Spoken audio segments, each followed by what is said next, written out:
Oui, mais parfait, je mets dos à dos l'un et l'autre. Vous savez, le monde dans lequel nous vivons est extrêmement violent. J'ai travaillé dans une entreprise où le patron avait de la facilité à licencier les employés. Ouais. Et lorsqu'il vous avait licencié, il était interdit aux autres de vous saluer ou d'avoir même votre contact téléphonique. C'est vrai. Alors, on ne peut pas en vouloir à ses collègues, anciens collègues ou autres. Vous voyez un peu. Ils protègent leur pitance. Nombreux sont des gens qui ne sont pas capables de survivre un seul jour après le licenciement. Donc, ils protègent leur pitance. Je ne justifie pas, j'explique, parce qu'il faut être avec eux. C'est pareil dans le gouvernement actuel. Quand on t'extirpe, surtout pour t'envoyer en prison, mon frère, tous tes amis sont interdits de te rendre visite. Si on surprend un ministre rendant visite à un autre qui est en prison, il s'attire déjà lui-même des problèmes. Donc ils sont, vous comprenez leur malheur, jusqu'à leur téléphone. Hein? C'est-à-dire que tu ne peux pas continuer si Niéméga est en prison. Non, bah, non, tu dis que non, nous on était amis avant. Si tu commences à raisonner comme ça, donc il faut d'abord planter ce décor et dire cela aux gens. Maintenant, il y a des gens qui ont une certaine hauteur. Ils n'ont pas quémandé, comme Claudia voulait quémander l'invitation.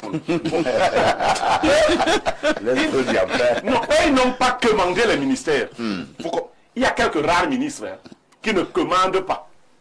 Vraiment, ce n'est pas tous les jours qu'ils iront à Kondengui te rendre visite, mais ils manifestent leurs amitiés, leur civilité. Au risque d'être chassés ou autres, il y en a qui le font. Il y a beaucoup de victimes. Ceux qui ont essayé. Donc, je remets ce contexte. Très bien. Issa Tiroma ne pouvait qu'avoir trop de zèle.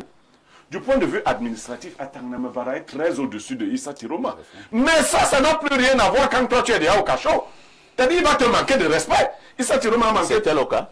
Il a manqué de respect à Atangnamevara. Il a manqué de respect à Marafa. Oui. Ça, c'est bon, mais qui sont. C'est pas sa catégorie là-bas. Lui, c'est un cheminot et tout ça. Donc, non, c'est pas ça. Bon, cheminot, c'est pas une insulte. Il est à l'école dans le cheminot. C'est pas une insulte. Appelons-nous bien. On peut être tous ministres. Il y a des Etundingwa qui sont des professeurs d'une. On est là, ministre, on se balade, mais vraiment, chacun joue d'abord. Vous voulez dire qu'on peut avoir la même cour de récréation, mais chacun a sa salle de classe. C'est comme les députés, hein. Quand ils sont là en session, ne les voit pas dehors. Il y en a qui demandent l'argent à d'autres. C'est-à-dire que quand la liste est grand, n'entendent pas que je suis député.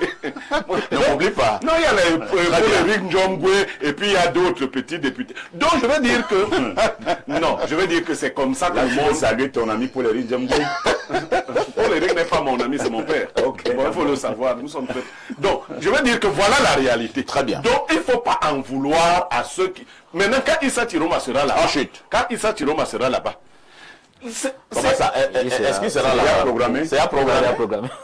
Quand Issa Tiroma sera là-bas, pourquoi? Ses amis d'hier vont lui envoyer des messages un peu violents.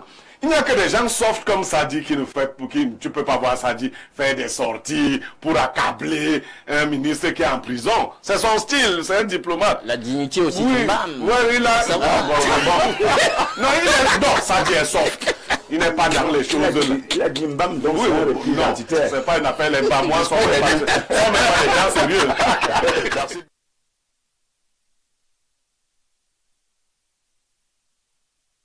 Ans, il avait dit à Tiroma, quand Tiroma a fini de le chiffonner, il lui a dit, hier j'étais comme vous, et demain vous serez comme moi.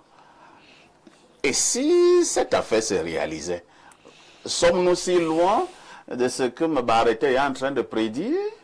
Je voulais dire que, d'abord... Parce que j'ai vu quelque part, là, on a bloqué quelqu'un ne pas prendre l'avion. Oui. C'est comme ça commence, hein? Dans ce pays, rien n'est pour rien. C'est-à-dire que tout a déjà été fait pour que l'affaire là arrive comme ça. Il y a beaucoup de choses sont en train d'être faites pour que ça arrive. Bon, je voulais faire une parenthèse parce que, parlant de prison et les visites en prison, j'ai connu une scène il y a quelques années. Un journaliste qui s'appelle Raphaël Kamcheng allait rendre visite à un ministre qui venait d'être écroué à Kondengui. Quand il est arrivé, il s'est présenté, on l'a fait entrer. Donc on allait annoncer au ministre que, un ancien ministre des Finances, que vous avez de la visite. Il y a monsieur le journaliste Raphaël Kamchouan qui est venu vous rendre visite. Il dit, ah bon? Il est venu me narguer. Il a passé 48 heures à Kondengui. Il n'est plus ressorti comme il est venu. Surtout qu'il est venu avec les fruits. Il a donné les fruits à M. Abba Abba. Oui. On a dit que tu ne sors plus. Il a fait 48 heures. Mais comment ça? Quelqu'un va manifester sa solidarité? Non, ça dépend comment ça a été interprété. Il est entré là comme s'il allait remettre des fruits à un nécessité, à un indigent. On lui a dit, ah bon, tu es venu te moquer des gens ici? Allez, tu dors. Il a dormi 48 heures là-bas. C'est pour dire que moi-même là, je n'aime pas beaucoup aller rendre visite aux gens à Kondengui. Ce n'est pas prudent. Bon, maintenant pour parler de l'actualité du journal La Météo, je sais que M. Diolenem, quand il écrit quelque chose dans ses supports, il faut prendre ça très au sérieux. Parce que c'est quelqu'un de très introduit également. Et tel que je l'ai dit, je suis convaincu que toutes les dispositions sont en train d'être prises pour que M. Chiroma finisse quelque part. Vous voyez, il peut finir naturellement à Garoua, son village natal qu'il aime tant. Non, moi ce n'est pas Garoua. Il ne va pas finir à Garoua. Ce sera tout à côté ici. Il ne faut pas prédire le pire, hein, M. Chiroma. Le journal La Météo dit, et quand ça vient de quelqu'un qui a été secrétaire général à la présidence de la République, vous comprenez qu'il maîtrise le renseignement. Il avait déjà certains dossiers qui allaient dans le temps accabler M. Issa Chiroma. Si vous voyez, cette actualité date de quand? De 2016. Tout à fait. Ça fait combien d'années aujourd'hui? Ces dossiers-là existaient déjà. Ça fait 9 ans. 9 ans que ces dossiers existaient. Et maintenant, donc, comme le président Biya et son système savent coincer les gens quand ils veulent les défier, ce qui va se passer, c'est qu'on va exhumer donc ces dossiers, on va les poser sur la table si jamais M. Chiroma continue à embarrasser le régime. Merci.